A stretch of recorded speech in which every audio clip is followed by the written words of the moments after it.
Sometimes the light of Christ shines brightest when it bleeds through the cracks of a broken heart.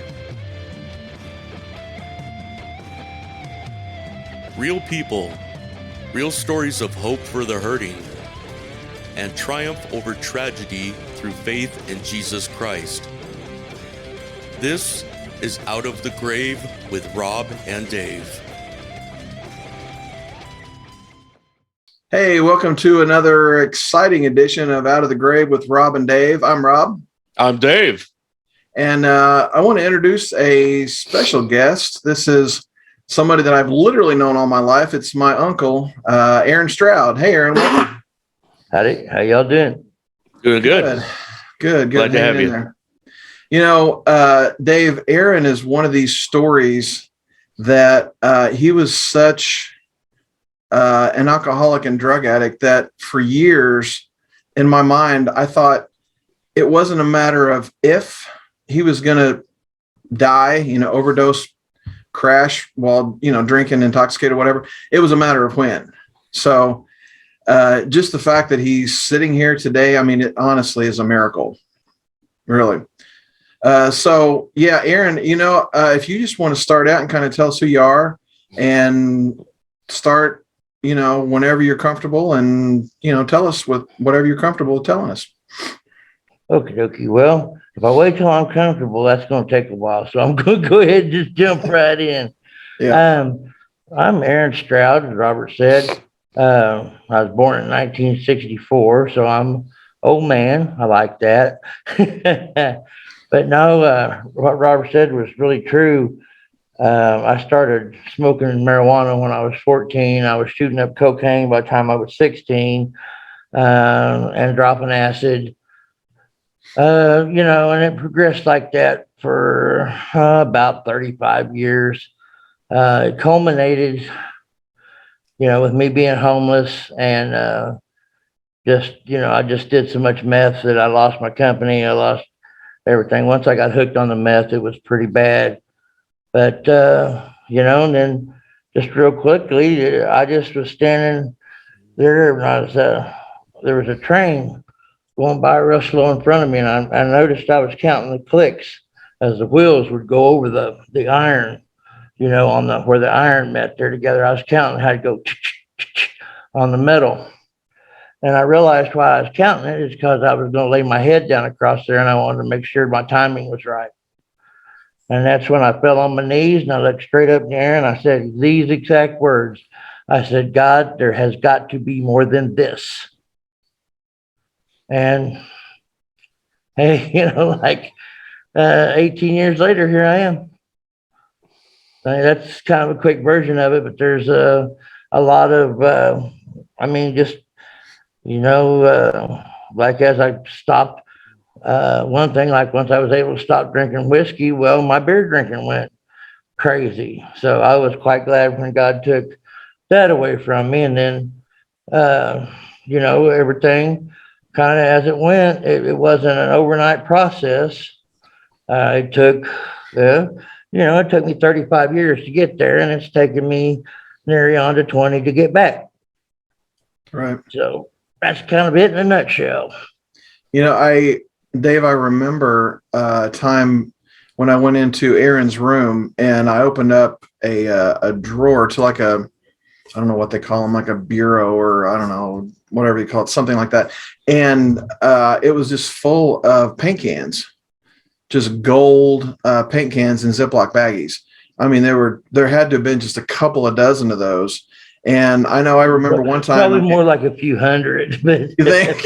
Yeah. Well, yeah, I remember one time when you and I went to the drive-in and you were pretty much just, hacking paint the whole time. And you told me once that was like when it was, you were down to paint when you were low on money. Was that the deal?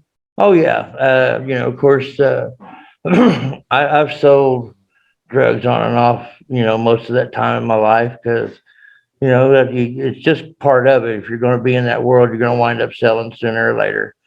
But, when I would hold a job, you get paid on payday, you pay the minimal amount of your bills, you lie about the rest, and then you go buy the very best marijuana or the most expensive Well, I wasn't really most expensive on whiskey because I was an old Jim Beam drinker. It's what I liked. It didn't matter if it was cheap or expensive. So, I mean, that was a set price. But the main thing a lot of the money goes for is marijuana. And then, of course, everybody, Friday night and Saturday night, you party. Well, then by, Monday, you're scraping pennies. And, a 12 pack of beer costs $5 and a can of paint costs $1. So, I was, without even knowing it, I was drug suiciding this whole time in my life because of issues in my childhood that I hadn't come to terms with and I didn't understand. And, so I was self imploding. And just because I ran out of money, I was not going to let that implosion stop, Right. Right. Yeah. A guy we talked to last week, David Stoker, he had said something whenever he was at a music festival that Dave and I were at that really, really struck me. He said, I didn't have an addiction problem. I had a trauma problem. Yeah. Yeah. David, I've worked with David quite a bit. Yeah. He had a very traumatic childhood. Yeah. Yeah. So. Yeah. And I think a lot of that is, I guess some people, some come from good homes or whatever, but a lot of people are just trying to bury stuff, I think. I know as my work as a certified peer specialist, a drug rehab counselor. I mean, a lot of it is, I can almost tell you without any doubt in my mind about it, the drugs and the alcohol are never the problem. They're a symptom. And that pretty much goes across the board. Every once in a while, you'll find someone that just parties because they like being high. But they're very few and far in between, truly people that are truly, truly like that. Because even the ones that would always say that, there was still trauma I was running from, but I just didn't know I was running from it, So, but yeah, a lot of it starts from childhood. Some of it starts from, I mean, it can be something simple. Adults don't realize how easily we can damage the psyche of a child. Yeah. And some of that stuff carries through like little time bombs until we get old. It kind of stays with you forever. Yeah. I mean, it's kind of like if you think back, if you had a pet when you was young, well, you still kind of miss that pet if you actually sit and think about it. Well, I just think about a psychological time bomb that is sitting there and had 30 years to tick and grow inside your head, before it goes off. Right. All right. Yeah, it's kind of like, I grew up in a dysfunctional, very, very dysfunctional and abusive home. And, I'd say from the ages of 10 to the age of 20, because I didn't move out of my parents' house until I was 20. And that was actually the last time that my dad ever put his hands on me. And that was because I told him I had enough by that point, and I was like thinking, I'm 20 years old. I'm not going to keep putting up with this. And the last time my dad put his hands on me, I threatened him. I told him if he did it one more time, I literally was going to kill him. So that was it. He never touched me again. Oh, he would give me the evil eye and talk trash to me and stuff like that. But I don't care. Words are words. In one ear, not the other. I don't care. Put your hands on me. That's a whole different story. But, I had to endure from the age of 10 to the age of 20, physical, emotional, and mental abuse. I was called every name in the book, told I was stupid. I would never amount to nothing. And, that I was hated and this, that, and the other. And, it does stay with you, because I think what I did was, instead of like really getting help with it, even to this day, there's a lot of it, I just buried it, Now, I don't bury it now with drugs or alcohol, but I did back in the day. I've been clean for over 20 years, over 24 years now, actually. Thank you. But yeah, I mean, I know what it was like to go through being on meth and ended up homeless because of it. I lost my job, had nowhere else to turn to. My parents, they didn't know I was doing drugs. They just thought I was messing up again, screwing up my life. And they refused to let me stay with them. So I ended up homeless on the streets. I ended up in a homeless shelter. But and it was scary. It was the scariest time of my life. I quit cold turkey. That's what got me to quit, was ending up homeless. And but that's the pain of what you go through and all of that. It really, it does stick with you, because I mean, I grew up never trying to succeed at anything, because I didn't think I was good enough at anything, and I didn't believe in myself. I had no self-confidence, no self-esteem. And thank God, literally, I have all of that now. But there are times where that little voice pops in and, oh, you're not good enough, Dave. You're too stupid. And you know what I mean? And it's like, it's not my voice. It's like the voice of my dad saying all that kind of stuff. But I get what I get, what you're saying. And yeah, it stays with you, and it's hard to deal with it. A lot of people do turn to drugs and alcohol to numb the pain, I guess you could say. Well, to numb the pain, and sometimes just to feel something. Sometimes they've been so emotionally broke that they're incapable of what we would consider normal emotions, normal love, normal friendships, because they're incapable of having it because of abuse when they were young. Yeah. You take a little child, all that little child knows is love, but all you teach that child is abuse and hatred its whole life. Well, that child is going to have a really difficult time when it becomes adult, having a normal, male female relationship, the love of it, part of it, the friendship part of it, the whole thing. Because I mean, I don't know if you're a married man, but I know Robert and I are both long-term married men, and it's a lot more than just a physical thing to be married. It's psychological. It's the fact that she's my best friend. It's a lot of things, and some of these things, because of the abuse and because of what mommy or daddy did to them or whatever, they're simply not capable of having these type of relationships without a lot of help. Yeah, right. It's true. Right. Yeah. And like I said before, it's not a matter of a lot of us walking around and crying about the names that we were called or something, but more that kind of abuse, whether it's mental, physical, both, whatever, that kind of builds the foundation that we grow on as an adult, and that it almost can't help but become our inner voice as an adult, which I think drives a lot of people. Yeah, I will say, Dave, that my grandma and grandpa, Aaron's mom and dad were amazing.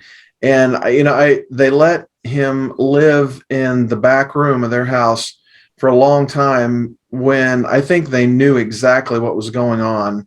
I remember I tried to confront grandma about it once, and I said, "Hey, do you know what's going on?" And he does this and that, and I didn't go into specifics, but she kind of interrupted me, and she said, "I know." She said, "I know that there's problems, but," she said, "I love him, and I don't want to see him on the street." Yeah. And that's what I was thinking was right. She let him stay there to keep him safe, because it was right. Like, well, you're doing these things. I know you're doing these things. I don't like that you're doing these things, but letting you stay at my house in the back, at least I know where you are and I know you're safe. Right. Yeah. And I think that's tough. I mean, I think that's really, really tough, because a lot of people are saying, kick them out. That's going to teach them a lesson. And man, they just never did. Sometimes the tough love does really work well. And then there's other times, and I'm not specifically speaking of myself, but you have to confront the tough love thing a little differently. You can't, it's not ever as easy as black and white, Did she enable me? Yes. Did I abuse that? Oh, yes. I was starting to really get my life put together, and then I got onto the meth, and that sort of just really sidetracked everything. And fortunately,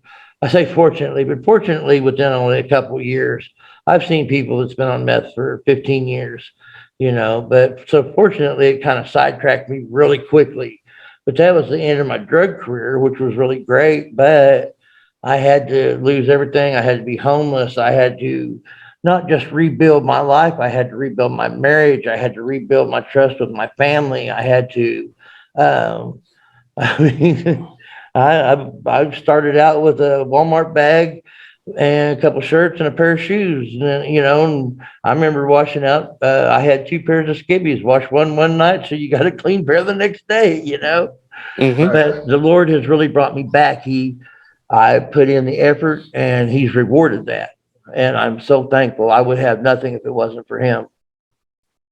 Right. Exactly. Absolutely. Yeah. So, you to kind of get back to where we were. So you said that you came across these trains moving slow on a train track, and you were counting the clicks, and you were contemplating, using the train to commit suicide, and you fell to your knees and you cried out to God. What happened after that? Well, immediately after that, I just got up and walked, and there's this place where I was bumming a couch, and I went and I sat there for a while, and I really didn't know what to do. And so I kind of wandered around for a few days, kind of thinking about, the fact that something had intervened. And being brought up in a Christian household, I knew it was God. But I just had to understand why He just wouldn't just let me go ahead and throw my life away. I mean, well, it's not like He stopped me. He just made me think about the choice enough that I made the right choice, And then I went online. It was heading towards Christmas, so I got a part-time job at Sears selling tools because I could talk tools, buddy. I know about tools. I could sell tools. I remember that. And I said, "Yeah, I sold you a lawnmower." But and then from that, that started building my self-esteem. I went to college, started college, which helped more. And I learned that me being a citizen was that it was okay for me to take a mental health day once in a while, but I had used up all my, let's just call them party days. There was no more party days left. There was no more like 6 days at work. You've used your sick days up. Well, I've used up my party days for my whole life. And then it was just amazing. Like when I would start in the effort of something, God would just make it to where I could get that, and put kind of funny. It was like a country song, man. Me and my wife started dating again, and we had to start at square one. It wasn't like we just jumped right back into a relationship. I had to date her again. I had to court her. I had to win her favor and her love. Mm-hmm. And I had to prove to her that I was a man worthy of a good woman. Tell you what, a good woman might stay with a man that's not so good of a man for a while, but she ain't gonna stay there a long time. You want a good woman, you have to be a good man.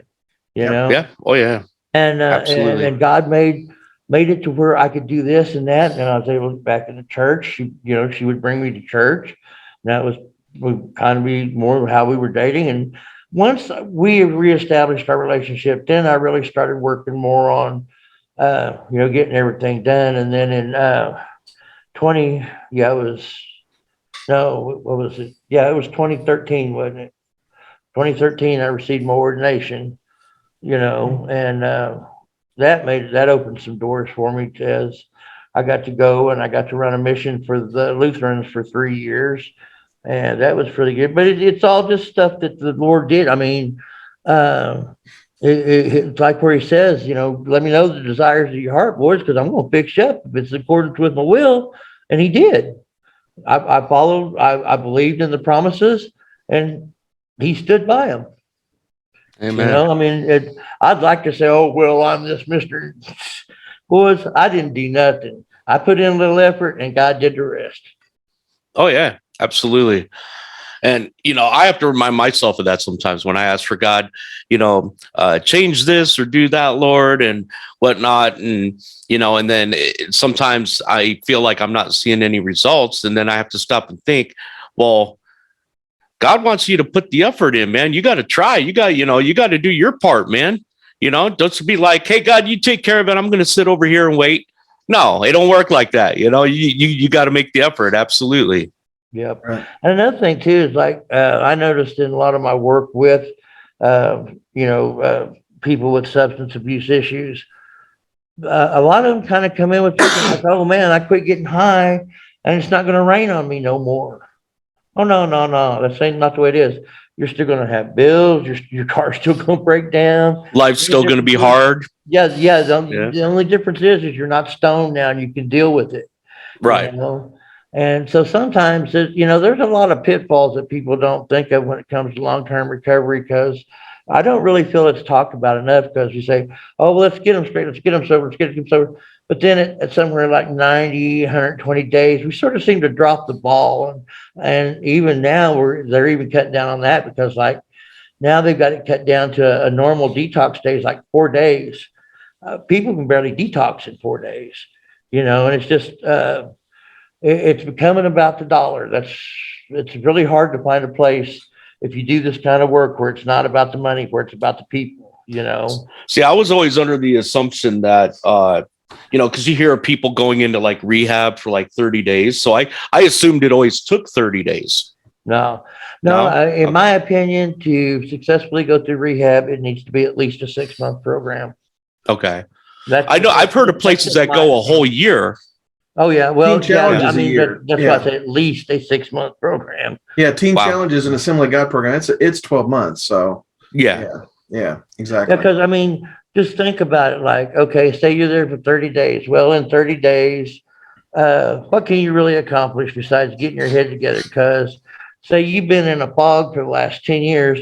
Well, in 30 days, you're barely going to be able to do anything, be to the stage where basically all you want to eat is candy, and you really, really want to be talked to a lot because you don't feel good, because your body's starting to not just have its physical withdrawals, but its mental withdrawals.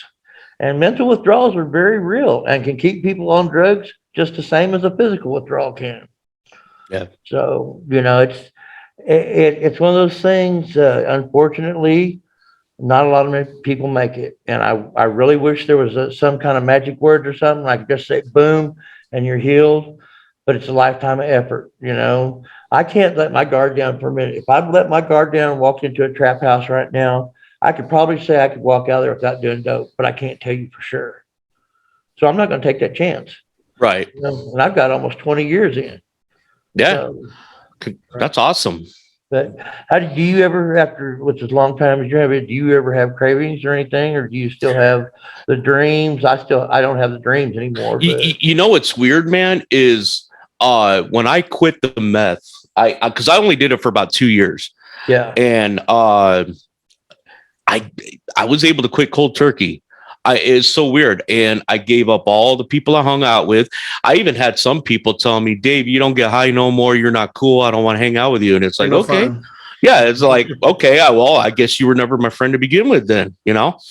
And it was weird because like, even when I was doing that stuff, I never had to buy any. I just hung out with people and they'd be like, Dave, you want to do a line? Yeah, sure, man. Let's do it. And people would just bust out with me. But when I quit, no cravings, no withdrawals, nothing, man. It was so weird. I was able to just quit and never look back. But you're very fortunate. Yeah, very lucky. Yeah, that's a miracle.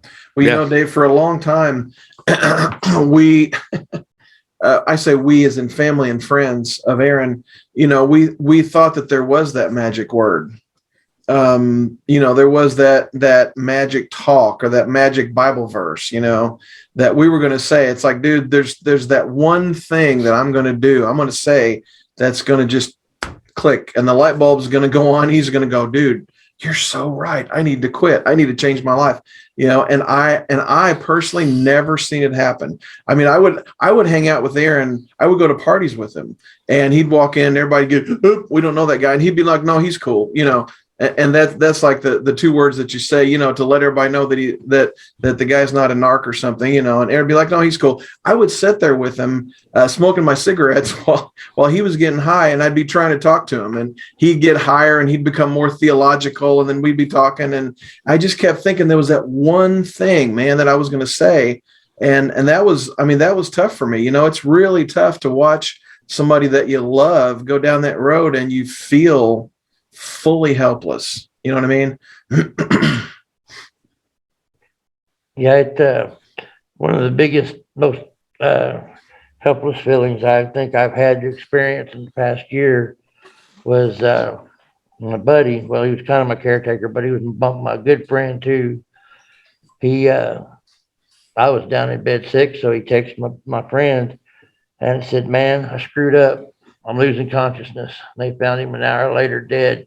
He just had to do that one last shot of meth.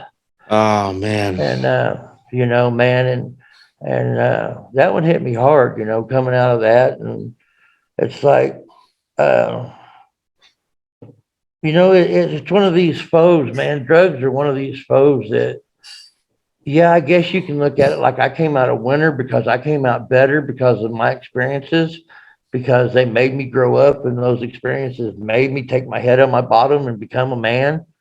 But I think I could have picked an easier way. You know, I mean, I don't think you have to go through all that just to make yourself a man. Right. No, no. I mean, you know, we all have regrets in life. I mean, my goodness, man, there's things I wish I'd never done. You know, I used to be a smoker too, man. I smoked for almost 28 years. I quit 5 years ago, and now I vape. You know, that's it. My only bad habit is the vaping. But you know, yeah, I wish I had never ever touched a cigarette. I wish I had never ever touched any drugs. I wish I had never ever taken a single sip ever of any alcohol. You know, things like that. Excuse me, my throat is dry. That's okay. Well, I think we talked about that on a previous show, that, you know, some people say that, you know, everything that happens is God's will, and I don't I don't think that our choices, our bad choices, are God's will. I don't think that He's sitting up there going, okay, so I want Aaron to go through X, you know, decades of you know, torment and addiction, and then I'm going to use that. I think instead He's like, yeah, I knew that was going to happen. I hate it, but you know, when he comes out of it, we'll deal with it then, and you know, we can use this for our good, which He has. You know, I mean, that's my personal opinion. Yeah, that's how I look at it, because it's like, if I hadn't become a peer specialist, and if I hadn't done the things I do to work with the, you know, to be a rehab minister and to do the things I do, then it would have felt like a wasted life. Now it only feels like I kind of just wasted. You know, I mean, it gives purpose to a wasted life, is what I'm trying to say. Right. Yeah, I was all that time I spent with my head in bottles, joints, cans, whatever. Was that wasted time? Yeah, it is. Valuable time. It should have never been wasted, but I did. So now the only thing I can do is let God take it and make a sweet smelling rose out of it, you know? Right. And He's allowed me to do that pretty much. Well, you have mentioned a couple times about, you know, peer specialist and what you do now. Can you kind of walk us through how that happened and what it is that you do now? Okay. Well, a certified peer specialist. We're certified by the Mental Health Board, the Board of what is it, Health and Human Services out of Jefferson City. We are certified mental health providers. I mean, we don't just say, "Oh, well, this one we'll do." We go and we have to study this big old thick book about like this and take this test. It takes all day, and but you know, you get your peer specialist, and a lot what a peer does is we take our story and we use our story and how we made it to the other side to help with other people. You know, like, because a lot of the things are similar. A lot of the things they're going through. When I would have people come in my office over at the facility where I worked there, and they would sit down the first time and they would start telling me this and that, and I'd say, okay, well, and then did this happen? They'd be like, yeah. I said, and after that for so long, then it kind of evolved this. Well, yeah, you know. So there's each person's addiction is really individual. So each treatment plan has to be very individual. But there are so many similarities, which allows the peer program to work, because nobody is going to be able to talk better to an old theologian than an old theologian. Nobody is going to be able to understand the trauma that a fireman has to put up to another fireman. Well, nobody's going to understand what it's like to be in them trenches all them years if you were never there. Now, I'm not saying you can't get an education and do this. That's not what I'm saying at all. There are people that have never gotten high and have gotten educations and are good caretakers for the mentally ill. And addiction is a mental illness. the way I look at it. So, but the way I did is the peer program allows me to take, like I said, a wasted life, take my experience and help people. And I've just been lucky. I've always requested, I want inmates just coming out for reentry. I want what we call a dual diagnosis person, which means they have a mental health issue plus a substance abuse issue. And it's just one of those things. A lot of people you're going to be able to help, and a lot of people you're going to think you're helping, they're going to lie square to your face. A successful, really good counselor will have about a 1% success rate. Wow. Yeah, it's that's the enemy I fight as a drug counselor. Yeah. See, that's the thing, man, is honestly, like, it comes down to the person has to want to change. Yes. And I've experienced even in, not my family, well, kind of, my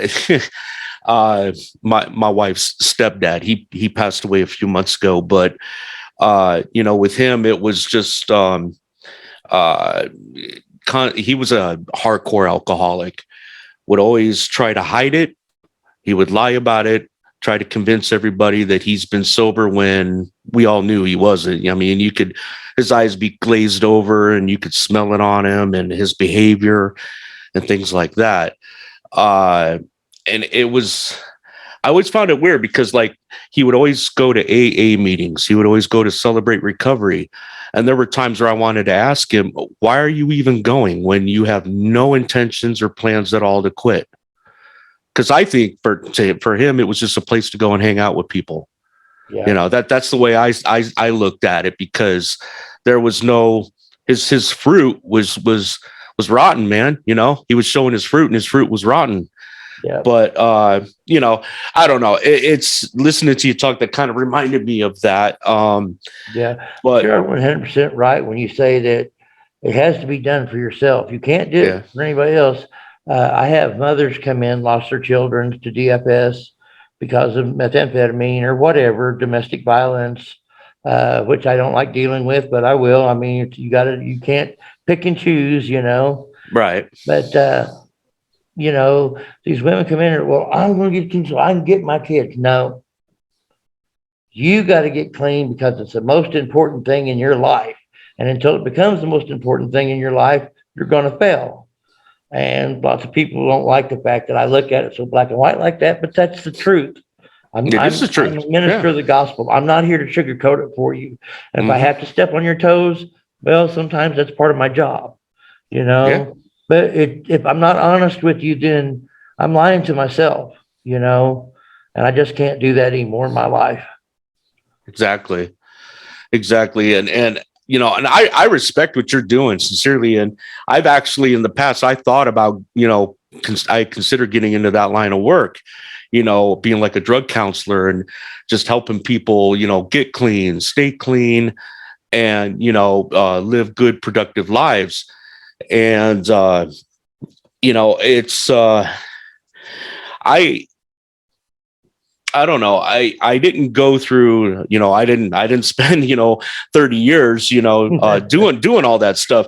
But for me, it was, it was most of my 20s. And there was other addictions, because when people say addictions, most people instantly assume, oh, addicted to drugs, addicted to, alcoholism, but there's other, addictions. Someone might have an addiction to pornography or gambling or, whatever.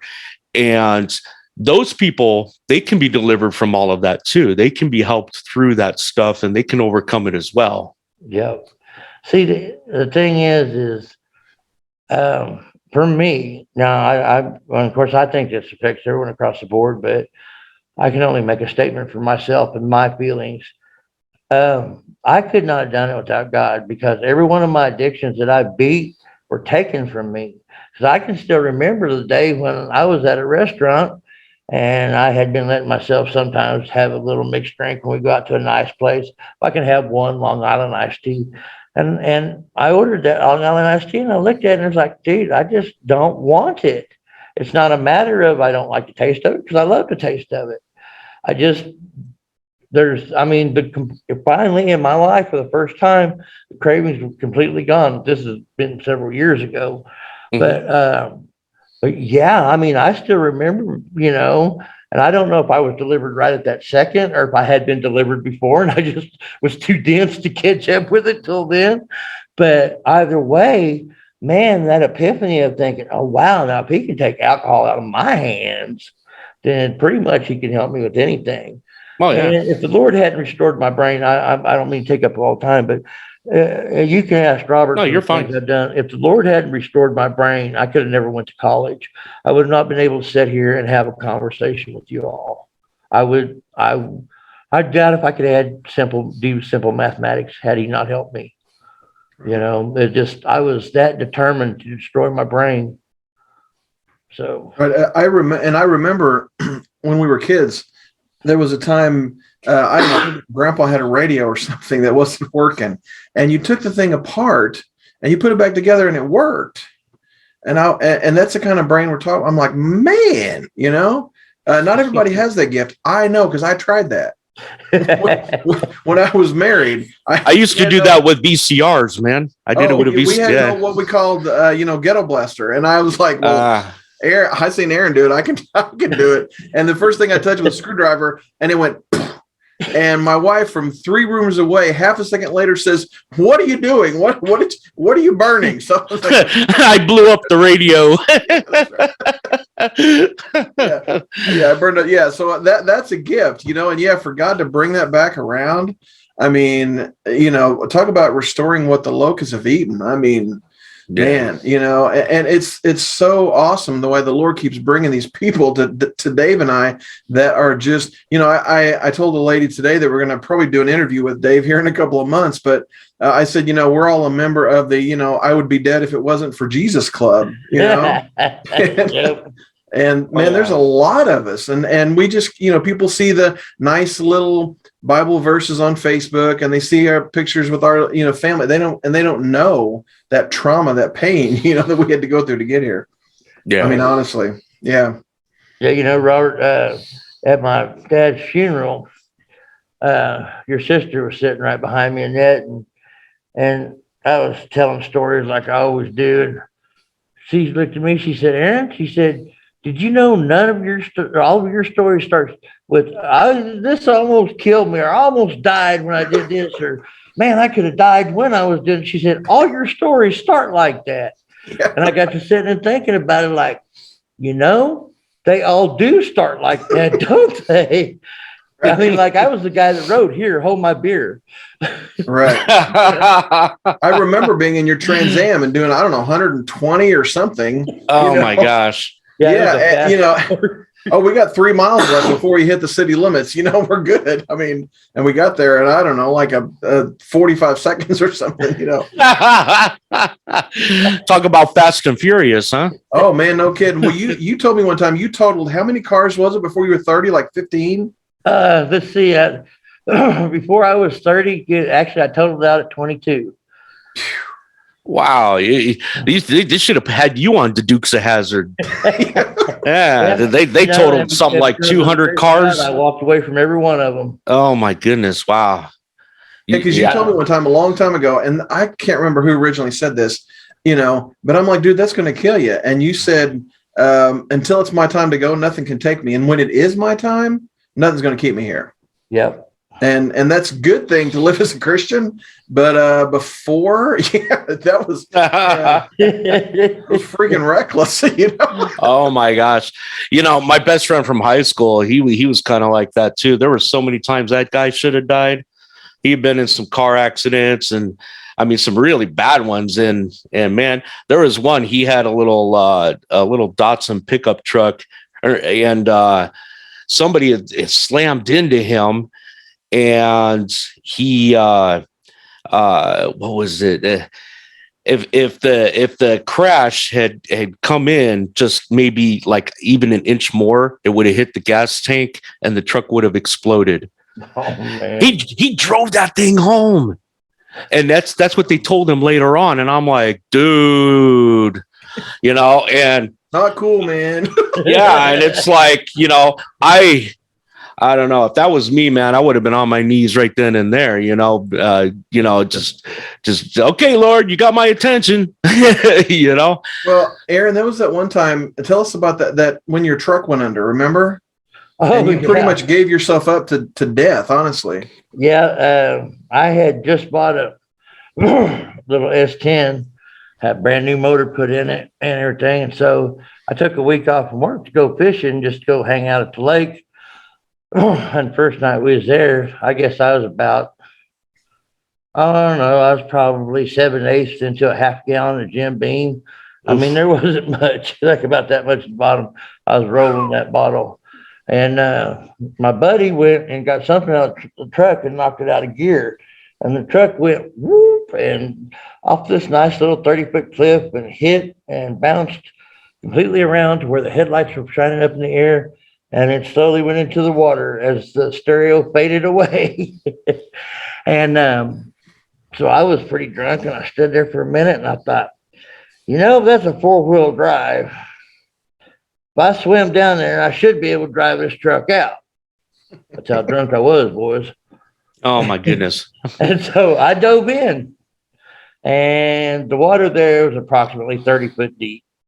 I found out the next day when they had to actually bring the crane and get my truck out. Oh, man. But, so I went down, and I got down there pretty far enough that it was pitch black. And I was so drunk, I had expended all my oxygen. And it hit me as my oxygen went out, and I breathed that first breath of water in. I was like, hey, this ain't right. And in my mind, something in there said, okay, you're dead. And so I just quit fighting. I just relaxed. And then the weirdest thing happened, because I remember you weren't freaked out that you were drowning? No, when I decided, my mind just calm, just came completely all over me. I mean, I knew that there'd be pain and stuff coming, because I knew what was going to happen as my brain started to die. But I also knew I had a couple minutes that I could sit there and just, since there was nothing I could do, I might as well just, relax and wait for it. And I mean, that was the way my mind was thinking. And I remember the calm came over me. And then it was just like if I had a G.I. Joe and put him in water and then reached in with my 2 fingers, just like this, went underneath his shoulders and went and just flicked him like that. My buddy that was up on the land, he said, man, I was looking and looking and looking. He said, all of a sudden, here you come up out of the water to your waist. And he said, you just land on the cooler. And I landed on the cooler. Of course, I'm spitting water, and everything. That was enough to get me to swim back over to shore. But, wow. I still remember it, because it just felt just like 2 fingers, and it didn't feel like hands. It didn't feel like I was being lifted. It felt like somebody went like this and just flicked like you do a bug or something, like, oh man, you're stupid. You're going to die in there. That's what it felt like. I mean, seriously, I don't know any other way to explain it, but the guy on the shore said I came out of the water to my waist, and there's no way I could have jumped that high. Which for us big guys is not really doable. Yeah, we can't come out of the water that high. Yeah, that's one of about 100 stories like that. Wow. Yeah. So in your line of work that you're doing, you get opportunities, I'm sure, to share God's word with people. Have you been able to actually, help lead anyone to Christ? Not really, because with being in working in a non-Christian place, it's okay. You kind of have to watch what you say. But what I have done is I've taken a lot of the parables, and I kind of changed the language just a little bit, and I teach a lot out of the Bible. And a lot of my teaching I teach relapse prevention, and I teach I'm a certified marriage counselor and couples counseling, and so I use a lot of stuff like that. Now in my counseling, like the couples counseling and stuff, I can interject more Christian type themes in there, but I'm somewhat limited on what I can really say, because I can't really try to lead them this way or that, but I use my life as an example, and I make it very clear that I'm a man of God. I mean, it's just for me, and everybody there just calls me Rev. Nobody, a lot of people don't even know my real name. They just call me Rev, you know, so which is great. And, I mean, I've been on a little sabbatical for a little bit because of my legs, but I'm getting about ready to go back, and go back into the world. I thought about going up to the homeless vet's place, but I'm not really feeling like that's where I'm led. I'm kind of just waiting.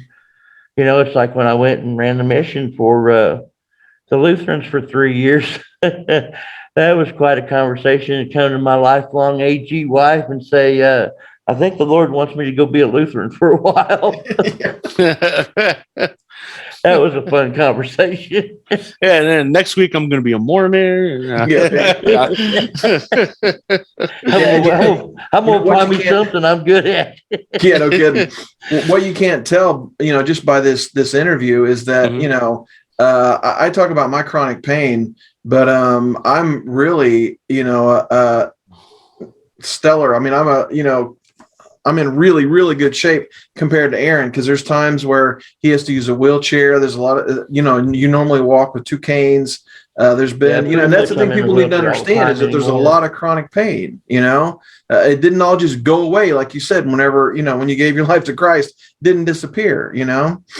No, but you've seen, Robert. I know I've told you this before. Like, sometimes when I get up, I just step out on that faith.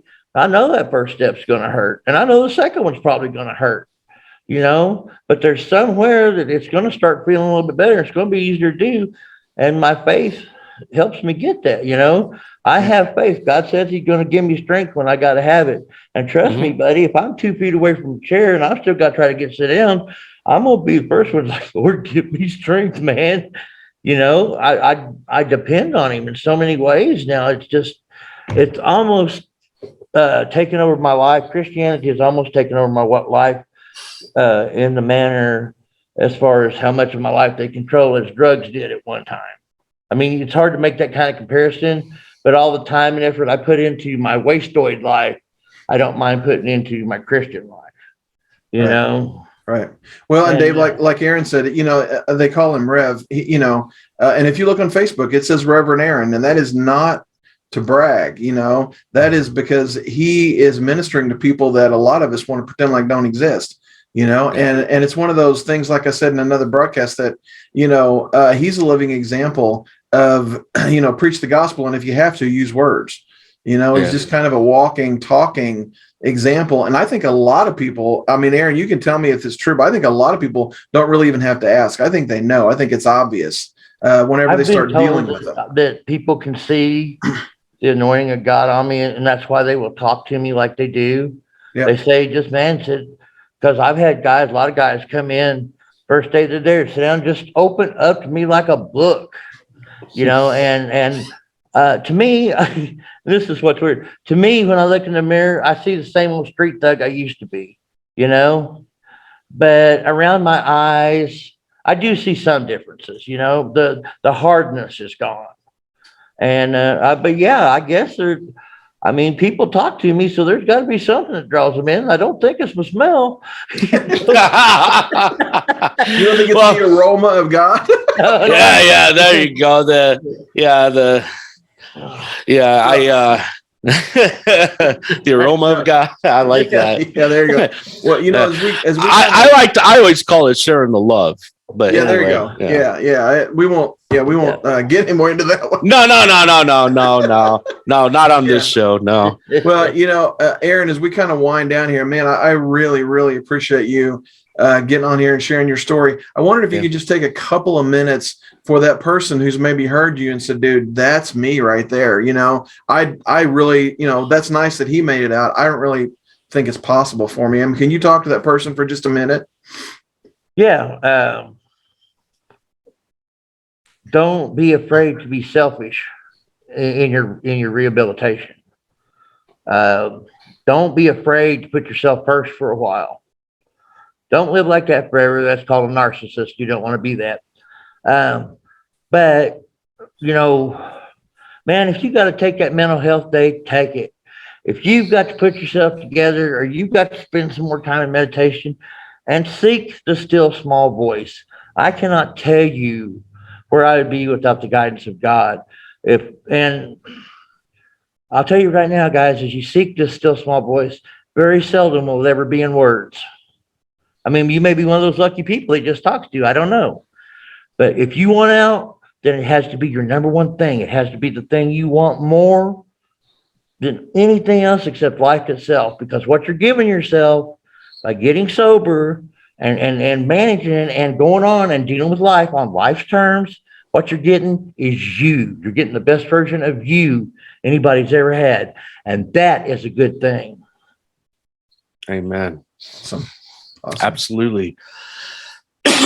Well, Aaron, or Rev, thank you so much for being on the show. I appreciate it. I've gotten to know you. You're a very likable guy, and I love you in Christ. I love you. What's that? Now, I said now he's. Oh, now. You know, now. Yeah. That makes me wonder what I'm going to be. The way he says that makes me wonder how I'm going to be like 5 minutes after the show. Man, it's been great, and we, Rob and I, we appreciate you taking the time to share your testimony with us. And guys, I hope I was able to help somebody, and I didn't manipulate your time. So that's no, not at all, man. You had a lot of great things to say, and it's Rob and I's prayer that anybody who whoever watches this or listens to it, if they're going through some of the similar things that you went through, that they know that there is a way out, and that they can reach out for help from people like yourself, and that they can get through it with faith in Christ. And so, guys, make sure that you tune in to Out of the Grave with Rob and Dave every Wednesday at 10 a.m. Central on the GRR, the GRR. gospelrockinradio.com. And if you're not able to tune in, hey, no problem, we got you covered. We archive our episodes at anchor.fm/outofthegrave, and we're also on Spotify, and the video episodes are up on our YouTube page, Out of the Grave with Rob and Dave. Just type that in and you will find us. And be sure to subscribe and click the notification button so that you guys get notified whenever Rob or myself upload brand new episodes. So until then, I always say be blessed and be a blessing to others. And we will see you guys next time. All right, guys. Thank you.